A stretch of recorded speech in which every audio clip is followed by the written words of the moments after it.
Chceme žiadne násilie, nebudeme ničiť nikoho majetok. Ide nám o slušný a pokojný protest. Máme informáciu, že v každom meste majú byť provokatéri. Chcú nás diskreditovať a neskôr označovať za vandálov, vytržníkov alebo extrémistov. Ak uvidíte nejakého vytržníka, ktorý by poškodzoval majetok alebo provokoval, upozornite políciu, natočte telefón a dajte na internet. Tento protest je ohlásený, takže nikto nám nemôže brániť tu dnes byť.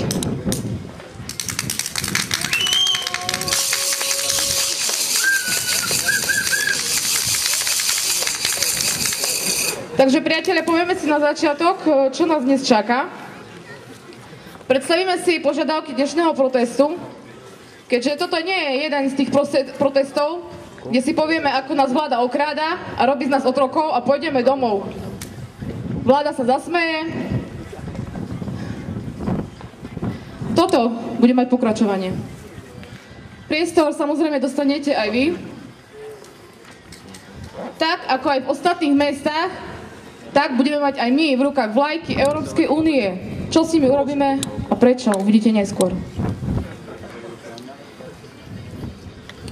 Potom sa prejdeme námestským smerom k Mestskému úradu.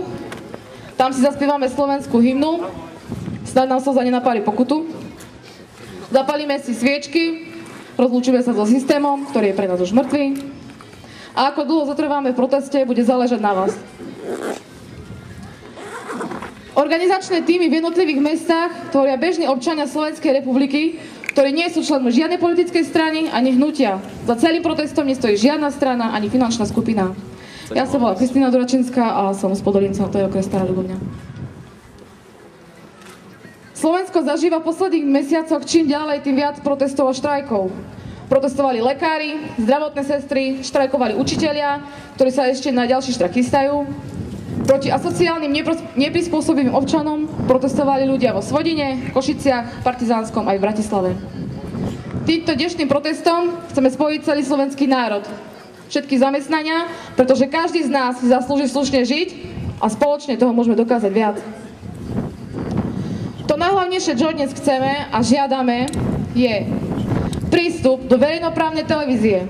Platíme koncesionárske poplatky, je to verejnoprávna televízia a mala by slúžiť verejnosti. Chceme nie vyjadrenia na 2 minúty a zostrihané, ale každý deň diskusie naživo, aby ľudia boli konečne informovaní o všetkom, čo sa dialo, deje a bude diať. A hlavne pravdivo.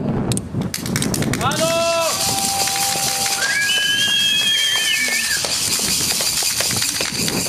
V prípade, že tieto médiá, ktoré sme oslovili prostredníctvom oficiálneho listu z dňa 12.11.2012, vystúpiť neumožňa, 22.11., to je vo štvrtok, sa bude konať blokáda RSTV.